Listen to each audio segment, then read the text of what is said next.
La maquinaria de la distracción.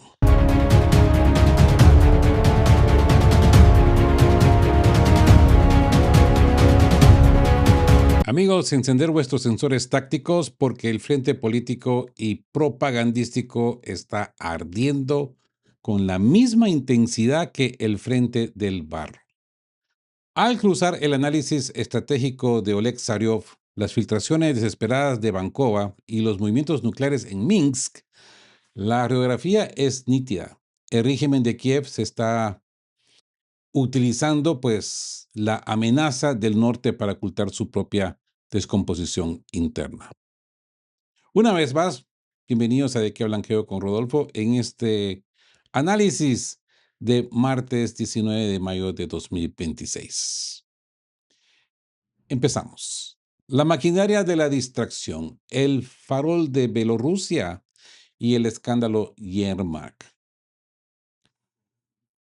Entramos de lleno en el análisis forense de la propaganda de guerra en este martes 19 de mayo. Hay señales cruzadas desde Moscú y Minsk que han hecho temblar las estructuras de la calle Bankova, forzando a Kiev a quemar todo su inventario para montar una gigantesca pantalla de humo informativa. ¿Mm?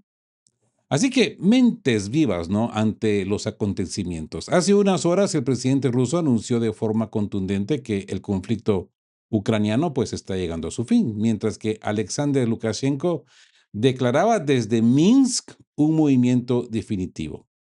Tal como prometí, movilizaremos selectivamente a las Fuerzas Armadas para prepararlas para la guerra. Dos frases, amigos, dos frases, dos señales que resonaron como un trueno y que hicieron que los allegados a Zelensky que han huido al extranjero, pues se hagan la misma y aterrada pregunta.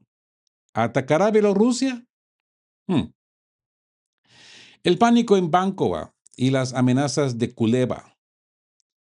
La respuesta de la propaganda de Kiev ante este movimiento de pinza psicológica ha sido desordenada y presa del pánico. El propio Zelensky salió a la palestra pública mostrando supuestos mapas y documentos clasificados que detallaban un presunto asalto conjunto ruso-bielorruso, no solo contra el eje Chernihiv-Kiev, sino contra las fronteras de algún país miembro de la OTAN.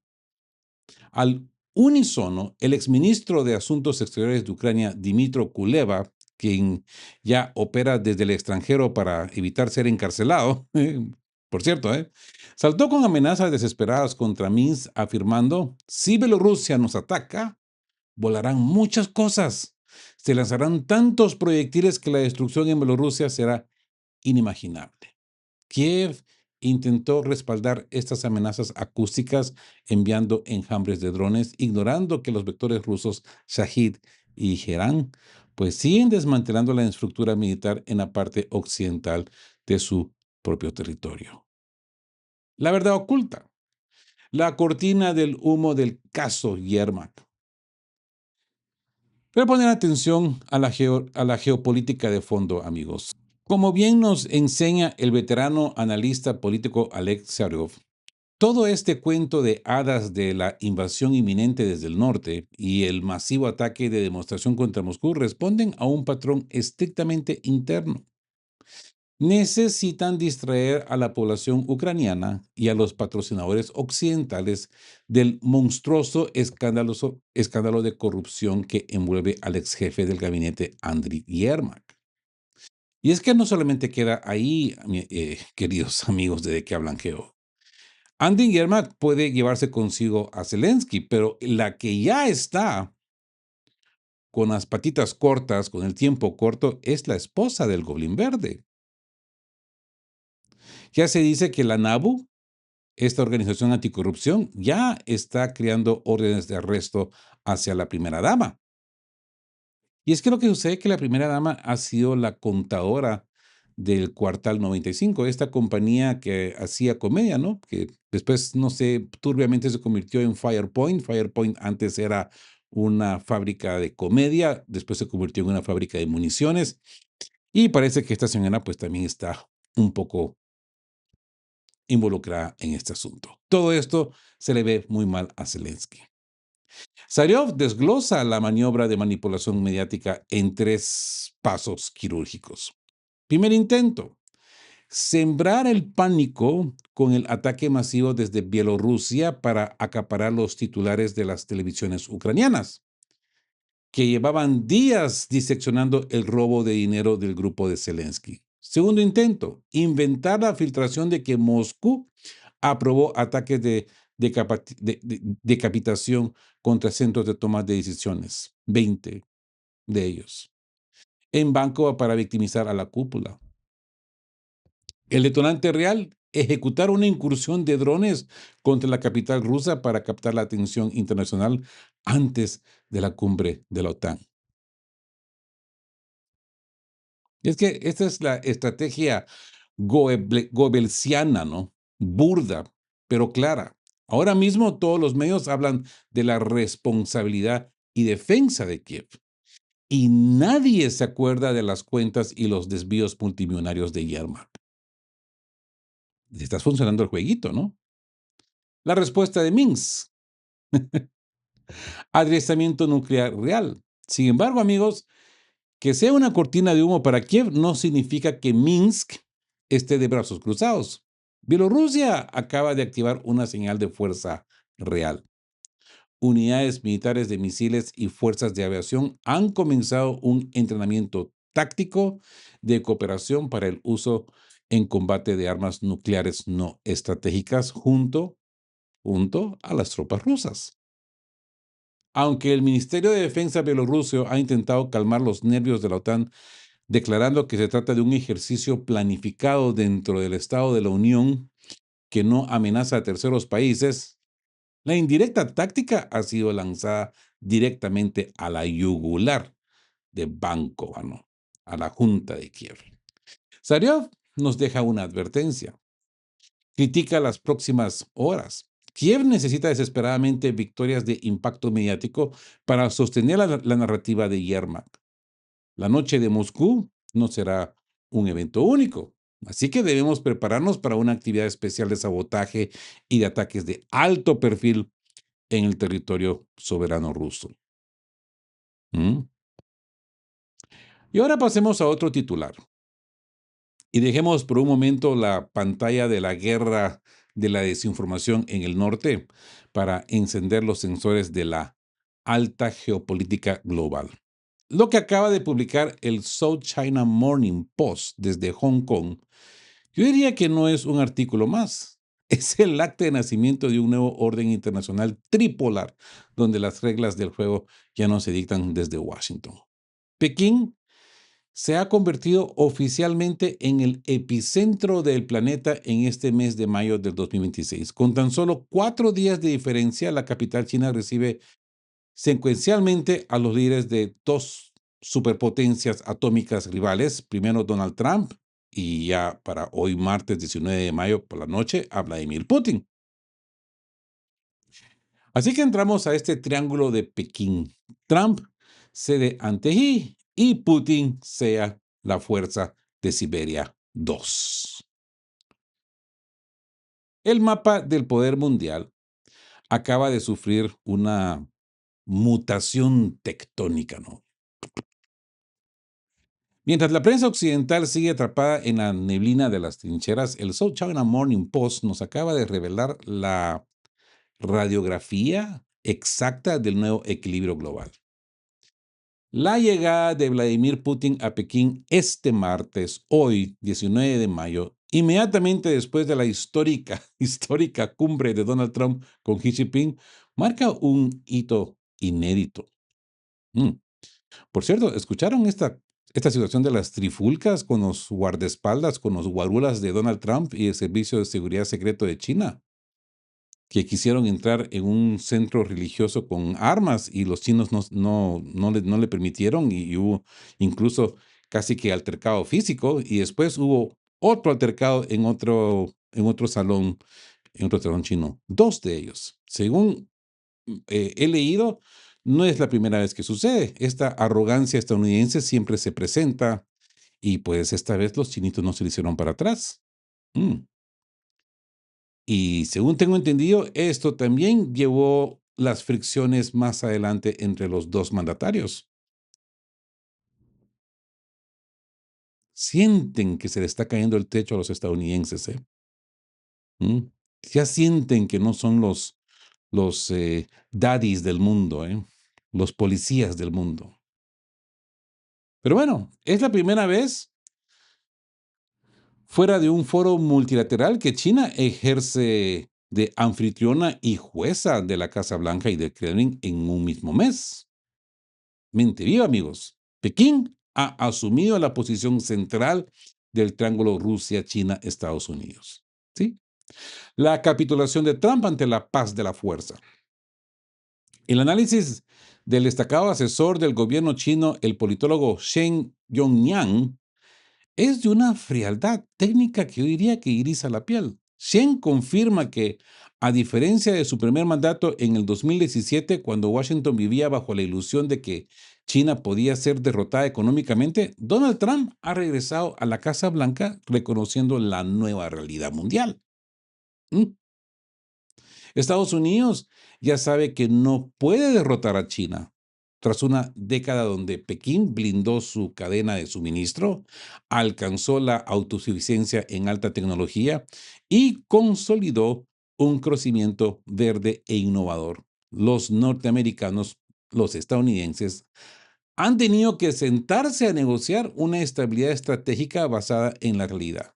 China ya no compra promesas de Occidente. Ha impuesto una paz basada en la fuerza. De ahí las palabras de Trump a bordo del Air Force One calificando su relación con Xi Jinping como fantástica. Es la aceptación pragmática de que necesita cooperar con Pekín invencible, ¿verdad? Fuerza de Siberia 2. Yo diría que este es el detonante energético en la mesa de Putin. Vigilad el flanco de Moscú, amigos. El portavoz del Kremlin, Dmitry Peskov, ha dejado claro que la delegación rusa, repleta de ministros y viceprimeros ministros y los directivos de las mayores corporaciones estatales, llega con ¿cómo decirlo? Expectativas muy altas, sí. Y en el centro de la mesa se van a discutir con un nivel de detalle milimétrico el megaproyecto del gasoducto Fuerza de Siberia 2. Este gigante de la ingeniería conectará los yacimientos de gas de Siberia Occidental, los mismos que antes abastecían a la Unión Europea, directamente con el mercado insaciable de China a través de Mongolia. Para Putin, sellar el Fuerza de Siberia 2 en este mayo de 2026 es el jaque mate definitivo a las sanciones occidentales. Redirige de forma permanente el flujo de divisas hacia el este, uniendo el destino industrial de China con los recursos energéticos de Rusia en una alianza inquebrantable a la que el Kremlin denomina Asociación Estratégica Privilegiada Especial. Un paréntesis, amigos, en todo esto, porque les recuerdo que cuando Rusia suplía gas a Europa, se beneficiaban los dos, ¿eh? Se beneficiaba Europa de recibir energía barata, pero los rusos también se beneficiaban en venderla. Lo que ha hecho Estados Unidos es increíble. Este divorcio que ha creado entre Europa y Estados Unidos ha afectado no solamente a los europeos, pero también ha afectado a los rusos. Y esto no se puede negar. Pero es que ahora los rusos se voltean y dicen, bueno, si no lo quieren, bueno, nos lo llevamos para el oriente. Ahora, ¿qué es lo que está tratando de hacer Donald Trump ahora? Que él no va por la paz. Él va a porque sus amigos quieren comprar el Nord Stream 2 y quieren que los rusos vuelvan a pompear gas a través de ese ducto para así poder vendérselos a a los europeos. Y por supuesto para Ursula von der Leyen, ahora este gas va a ser limpio porque es vendido por los estadounidenses, más caro. Aquí es doble beneficio para Rusia porque igual sigue vendiendo, ¿verdad? Pero ahora a premium. Y bien, la neutralidad activa de China en el conflicto. ¿Y dónde queda Ucrania en este tablero, amigos? Shen Yongyang lo deja meridianamente claro. China no abandonará la cooperación con Rusia porque Estados Unidos quiera que lo hagamos y no tomaremos partido simplemente porque mantengamos contactos con Rusia, ha dicho el político. Pekín quiere que el conflicto que ya arrastra 5 años termine cuanto antes bajo sus propios términos de estabilidad. Cuestión de que yo no me lo creo, ¿eh? Pero bueno, mucho respeto a este señor. Quizás sabrá lo que él dice. Me imagino que sí. El Kremlin, de hecho, ha lanzado un guante diplomático al declarar que, aunque el proceso de paz está suspendido por la terquedad de Kiev, esperan que los esfuerzos de mediación de la administración Trump pues continúen. Y me pregunto yo, ¿le va a pedir Rusia a China que deje de venderle elementos electrónicos para elaborar drones a Ucrania, tal y como se lo hicieron a Japón? No lo creo, ¿no? ¿Ustedes qué opinan? A Japón se lo dijeron en su cara. ¿O dejas de construirle drones a los ucranianos? O si no, no hay petróleo. Mm, Todo depende de dónde se vea, ¿no? Rusia está dispuesta a congelar el frente sobre el barro del Donbass, pero solo si la arquitectura global reconoce su esfera de influencia compartida con Pekín. Amigos, el mundo de la hegemonía unipolar estadounidense ha muerto definitivamente en este mayo de este año. Amigos, como podemos ver, pues los grandes depredadores de la geopolítica no se mueven por ideologías, se mueven por acuerdos energéticos de miles de millones de metros cúbicos y por la cruda realidad del poder militar. Y ahora pasemos a otra noticia, lo que acaba de publicar el prestigioso diario Catimerini, en Atenas no es una filtración cualquiera, es un escándalo de seguridad militar absoluto que amenaza con fracturar las relaciones entre la OTAN y el régimen de Kiev. Sí. La guerra del Mar Negro se ha desbordado oficialmente hacia el Mediterráneo Oriental y las aguas costeras de Grecia se han convertido en un coto de caza clandestino. Así que entremos a esta narrativa táctica. Pánico en Atenas. Grecia corre a los drones suicidas de Zelensky del Mediterráneo. ¿Sí? Ajustad nuestras cartas náuticas porque la tensión geopolítica acaba de escalar a niveles críticos en el Mediterráneo Oriental. Un artículo de última hora del diario Catimerini confirma que el gobierno helénico, liderado por el primer ministro Kyriakos Mitsotakis, está preparando una enérgica y seria advertencia diplomática y militar dirigida a Kiev. Atenas exige la retirada inmediata de todos los drones navales ucranianos que operan de forma clandestina en sus aguas costeras. Mente viva, mi gente, mente viva, amigos. Para entender cómo estalló esta crisis, unos pescadores locales avistaron un objeto extraño flotando en las aguas de la isla de Lefkada, en la Grecia occidental. Al ser recuperado por la Guardia Costera y enviado bajo máximo secreto a una base naval cerca de Atenas para un examen forense, los expertos en defensa se llevaron una sorpresa mayúscula. Se trataba de un vehículo de superficie no tripulado, USUV, de la clase Mamai, también conocido comercialmente como Cossack Mamai. Amigos, esto no es un dron de reconocimiento, es un dron suicida de ataque rápido diseñado específicamente para impactar y hundir buques. ¿Mm? La flota clandestina. Drones camuflados en motos acuáticas y, pues, ¿qué les he decidido? El informe preliminar entregado de urgencia al primer ministro Mitsotakis revela datos que hacen temblar a los estados mayores de la región. El Cossack Mamai, que apenas tiene el tamaño de una moto acuática convencional, es prácticamente indetectable para los radares comerciales debido a su bajo perfil y su firma de radar reducida. Los inspectores navales helénicos han determinado que este dron no llegó navegando desde el Mar Negro. Está operando desde barcos nodrizas civiles sin base permanente que se mueven de forma sospechosa por todo el Mediterráneo Oriental. ¿Mm?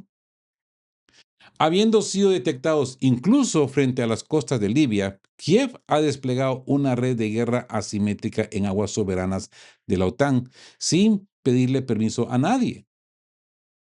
El ultimátum de Kiev, caza mayor contra la flota de la sombra. Pero ¿cuál es el objetivo de Zelensky al sembrar el Mediterráneo de drones suicidas?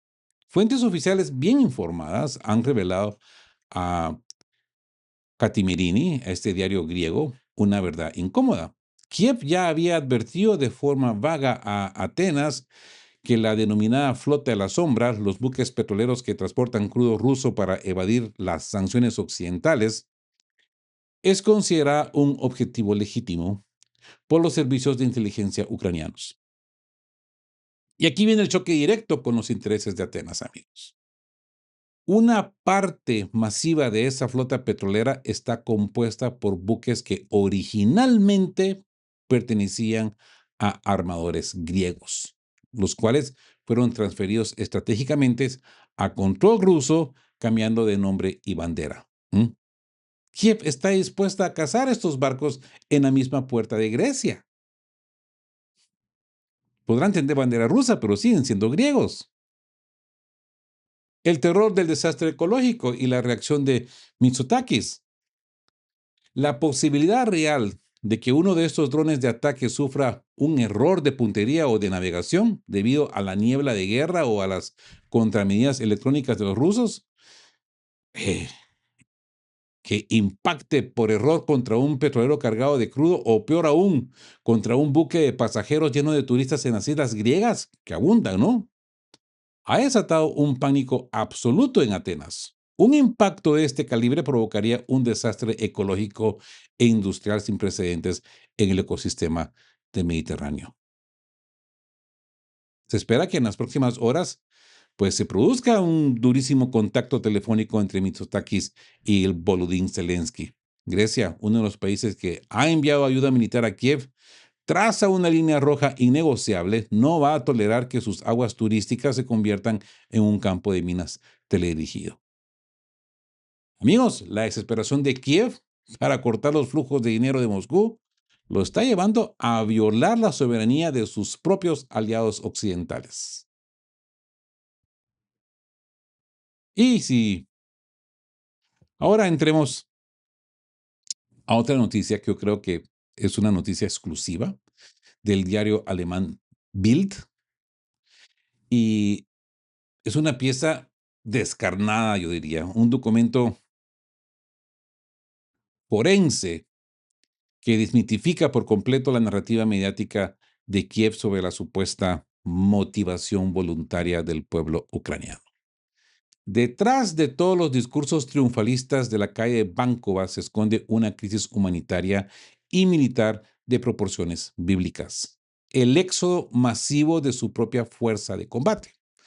A pesar de que The Finance and the Economist, Financial Times y The Economist, pues están poniendo la apuesta mediática de que Ucrania va ganando en el terreno, que están destruyendo a los rusos, pues sí, mientras el régimen de Zelensky intenta desviar la atención junto con la media occidental con cortinas de humo en Bielorrusia o enviando drones suicidas al Mediterráneo para perseguir a la flota en la sombra, sus ciudadanos prefieren congelarse a 30 grados Celsius, menos 30 grados Celsius en los Carpatos antes que servir de carne de cañón en el Donbass. Sí.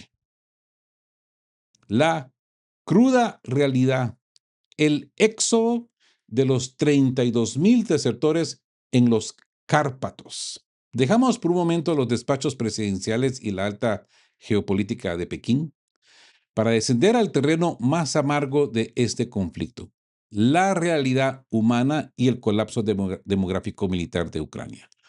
Una investigación exclusiva, según tengo entendido, sobre el terreno de los reporteros del diario alemán Bild acaba de despertar lo que Kiev intenta silenciar bajo pena de prisión.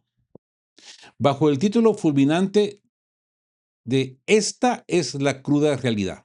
Bill ha recorrido las indómitas rutas de escape de los desertores ucranianos en los Carpatos rumanos, una frontera natural de picos nevados, bosques densos llenos de osos y arroyos congelados que hoy se ha convertido en el cementerio y la vía de escape de miles de jóvenes que huyen desesperadamente de la movilización forzosa de Zelensky. El caso de Vasily, un cartero al borde de la muerte. Mente viva, gente, mente viva, mis amigos. Ante las crónicas forenses, los periodistas de Die Bild relatan el drama de Vasily, un joven cartero de 26 años originario de Ivano-Frankivsk, en el oeste de Ucrania.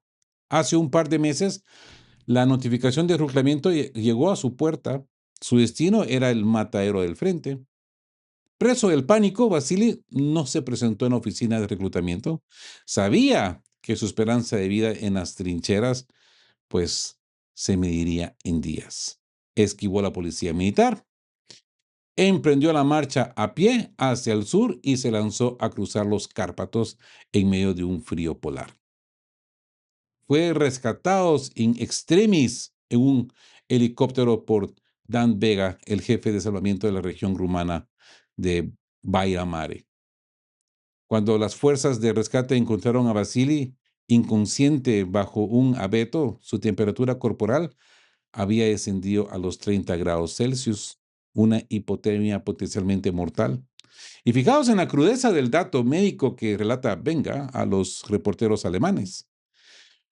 Cuando le hicieron los primeros análisis de sangre en el hospital, su recuento sanguíneo coincidía con el de una persona fallecida. El cartero ucraniano prefirió rozar la muerte biológica en la nieve antes que enfrentar la artillería rusa.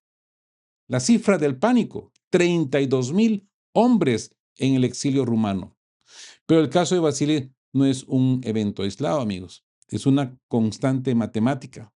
La agente de fronteras del norte de Rumanía, Julia Stan, ha arrojado una cifra oficial que deja en evidencia el desmoronamiento total de la moral ucraniana. Desde el inicio de las hostilidades, aproximadamente 32,000 hombres ucranianos han cruzado ilegalmente la frontera hacia Rumanía para evitar el reclutamiento. ¿Por qué eligen esta ruta de la muerte? Bild analizó los foros clandestinos en línea donde los jóvenes ucranianos se dan consejos de contrabando humano. Los Cárpatos son una zona subdesarrollada, sin carreteras, sin población y donde la seguridad fronteriza es casi imposible de desplegar. Además, el marco legal europeo actúa como un imán irresistible. En cuanto un ciudadano ucraniano pisa suelo rumano, pues recibe asilo inmediato y el derecho a permanecer seguro en la Unión Europea. Saben que una vez cruzada esa línea, los oficiales de reclutamiento de Zelensky, pues ya no pueden tocarlos.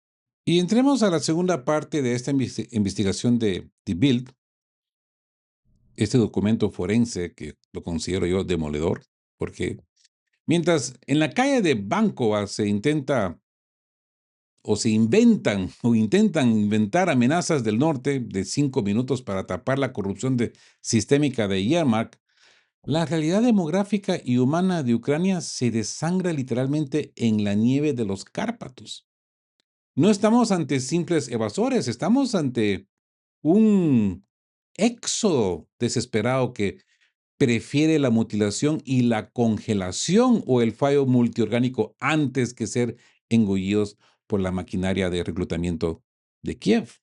Regresamos a los sensores de inteligencia humana en la frontera rumana porque esta segunda parte del informe de diario alemán Bild expone una auténtica cacería humana en la retaguardia ucraniana y el precio espantoso que miles de jóvenes están pagando por escapar de las levas forzosas. La caza del senderista, tácticas de evasión clandestina. Mente viva. Amigos, ante la medida del control de draconianas impuestas por Kiev, Los puestos de control fronterizos ya no son suficientes para frenar la hemorragia de hombres en edad militar. Ahora la policía y los guardias fronterizos ucranianos patrullan activamente las estaciones de tren y autobús con una sola directriz: identificar y capturar a cualquier joven que viaje con mochilas o equipo de senderismo. Para burlar esta vigilancia, los reclutas en fuga se ven obligados a viajar con lo mínimo indispensable, pues para no despertar sospechas. El jefe de rescate rumano Dan Vega revela que muchos intentan escalar picos alpinos cubiertos de nieve, hielo, calzando simples zapatillas deportivas. Los más organizados recurren al contrabando logístico. Envían sus equipos profesionales, ropa térmica, tiendas ultraligeras y dispositivos GPS por correo postal con antelación hacia puntos cercanos a la frontera, recogiéndolos antes de internarse en el bosque indómito. La huella del éxodo y el horror en la nieve. Los periodistas, acompañando a los rescatistas rumanos en sus vehículos todoterreno, justo debajo de la línea de nieve, a solo 200 metros de frontera ucraniana, las huellas de la huida masiva son omnipresentes por todos lados. Botellas de agua, sopas instantáneas, envoltorios de chocolate, cizallas tiradas tras cortar el alambre de espino y ropa abandonada. Pero la muerte acecha en cada grieta, amigos. Al verse obligados a avanzar en la más absoluta oscuridad de la noche, sin linternas para evitar las patrullas térmicas de Kiev, decenas de hombres, de chavales, caen por acantilados o mueren congelados de forma agónica. Los rescatistas rumanos muestran en las pantallas de sus teléfonos las imágenes de la tragedia forense: pies ennegrecidos por la necrosis y cuerpos rígidos recuperados en los ríos. Uno de los últimos casos es desgarrador. Un joven ucraniano que cayó al agua, murió congelado en la orilla y fue hallado con su teléfono al lado. Había intentado llamar a su madre, pero en kilómetros a la redonda, pues no había cobertura. Fue en vano. Desde el inicio de las hostilidades, los equipos de salvamento rumanos han intervenido en casi 400 ocasiones. Oficialmente, al menos 39 ucranianos han muerto congelados o despeñados en las montañas, aunque la cifra real bajo la nieve, pues, me imagino yo que es incalculable. El precio de la libertad. El caso de Vasily. Pon atención a la mirada en la cruda realidad médica del hospital de Baia Mare. Los periodistas de Bild visitaron al cartero Vasily, de 26 años, quien acaba de salir del coma tras 6 días de entre la vida y la muerte. Sus primeras palabras, con voz temblorosa, al recuperar la conciencia, fueron: ¿qué pasó? ¿Y quién va a pagarlo? Ayer habló con su madre para decirle que ya es libre en la Unión Europea, pero esa libertad ha tenido un costo biológico irreversible. Debido a las temperaturas extremas de 30 grados que soportó su cuerpo bajo los abetos, Vasily, pues ha perdido ambos riñones. Sufrirá secuelas de por vida, atado a una máquina de diálisis durante 4 horas cada 2 días, ¿no? Y ha sobrevivido a un paro cardíaco en la camilla. El médico jefe confirma que requerirá un trasplante urgente que podría tardar años. Esa es la firma de conflicto que Kiev oculta en sus informativos y el colectivo occidental. Contraste de realidades, ¿no? Mientras miles sufren mutilaciones, otros grupos de fugitivos celebran. Los guardias rumanos muestran videos de 10 jóvenes ucranianos que acaban de cruzar la cresta de la montaña, riéndose, gritando, eufóricos ante la patrulla. ¡Lo logramos! ¡Salimos! Amigos, la moral de combate no se decreta en los despachos de la calle de Bancova, ni se sostiene con la propaganda goebbelsiana de Zelensky. La realidad es que su propia población está librando una guerra de supervivencia con sus propios oficiales de reclutamiento. En Odessa los están atacando. Chavales, menores de edad, salen con sus navajas, con sus cuchillos a atacarlos. ¿Mm? Y bueno, es una situación lamentable. Esperemos que algún día todo esto concluya, ¿no? Uno de estos chavales que ha logrado cruzar dice, cuando todo esto termine, con su grupo de amigos sobrevivientes, tienen pensado crear una ruta de turismo de senderismo, en memoria de todos los ucranianos que cayeron en ese sendero. Triste, ¿no? Ahora bien, este artículo de la plataforma china Baiyayo expone un fenómeno sociológico que los medios de la OTAN intentan silenciar de forma desesperada: la quiebra del paraíso de bienestar europeo y el éxodo inverso de refugiados ucranianos hacia la Federación Rusa. ¿Sí? Si juntamos todo el programa de este martes, el contraste es letal para el algoritmo, ¿no? Pasamos del escándalo millonario de corrupción de Yermak en Kiev, cruzamos la alianza energética multimillonaria de Putin en Pekín y destapamos los drones clandestinos en Grecia, la tragedia de los que escapan por los Cárpatos y cerramos con las familias que eligen hacer las maletas para mudarse al país que la televisión les dice que es el enemigo. ¿Sí? El colapso de la narrativa occidental, el rechazo masivo a la Unión Europea y el reasentamiento en Rusia. Amigos, llegamos al bloque de cierre de este CITREP de martes y encendemos los sensores analíticos en los flujos migratorios globales.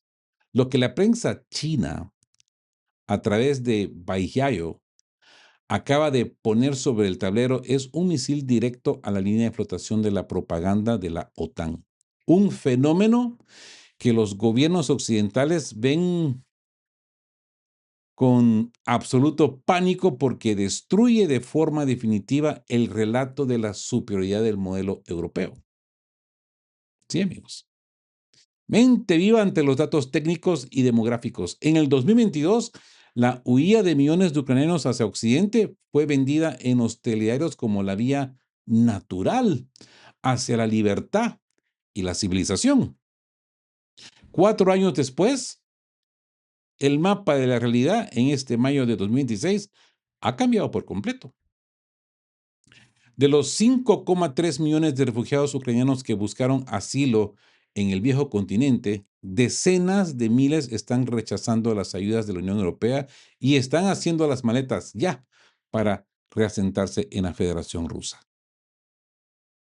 El fin de la hospitalidad y la realidad económica de la Unión Europea.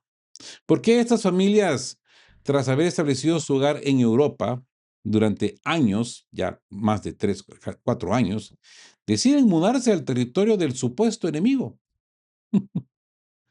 La respuesta es simple: pura supervivencia económica. La generosidad europea duró exactamente 3 años. Hoy el viejo continente acumula una crisis de inflación y un aumento del coste de la vida insostenibles.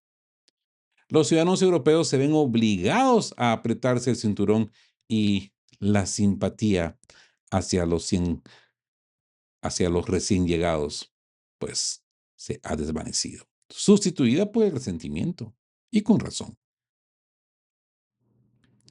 Así que poner la mirada en las desalentadoras estadísticas del Alto Comisionado de las Naciones Unidas para Refugiados, ACNUR, que expone el informe.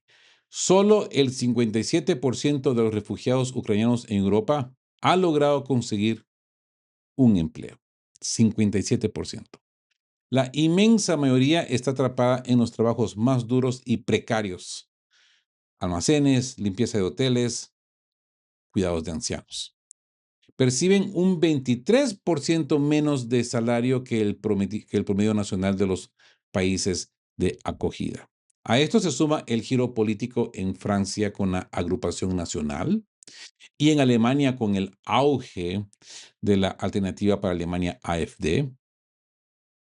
Cuestión que para mí esto es erróneo porque es el mismo Merz el que le está diciendo a Zelensky que saque a sus muchachos y se los lleve a combatir, ¿no?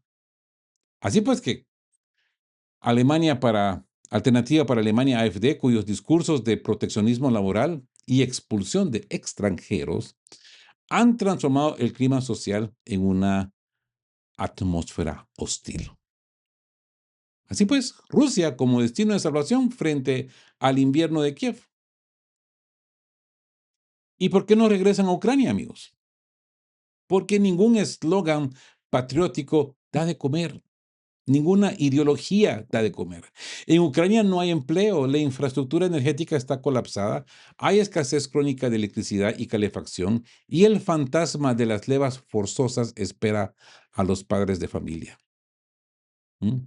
Frente a esto, Moscú ha ejecutado una jugada de ajedrez demográfico. Ha simplificado de forma masiva los trámites burocráticos para los refugiados ucranianos pues obtengan la ciudadanía, pensiones estables y prestaciones directas por hijos.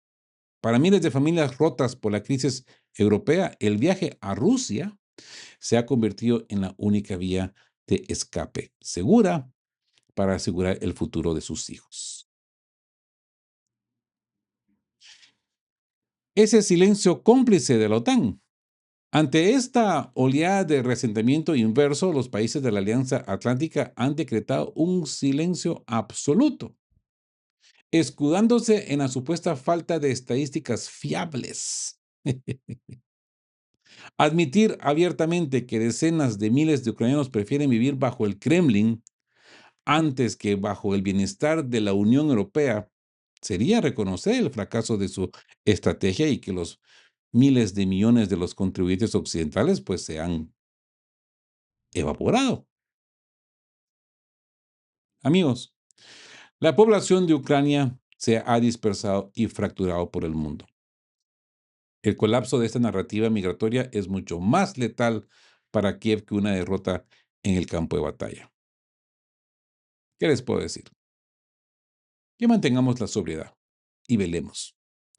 Porque mientras la propaganda intenta tapar el sol con un dedo, la geografía humana y económica dictamina que las promesas de Occidente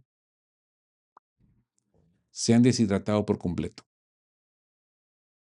Y con esto concluimos este análisis. Espero que haya sido de su agrado. Si lo es, estén juntos, fuertes, siempre buscando por la verdad y sean justos. Quedamos guapé. Chao, chao. Queremos recordarles que este espacio tiene un fin estrictamente educativo e informativo, basado en fuentes verificadas para fomentar una comprensión profunda de los hechos relevantes. Nos oponemos a la desinformación. Nuestra meta es el intercambio de conocimiento y el análisis crítico, siempre bajo el respeto a todas las partes involucradas.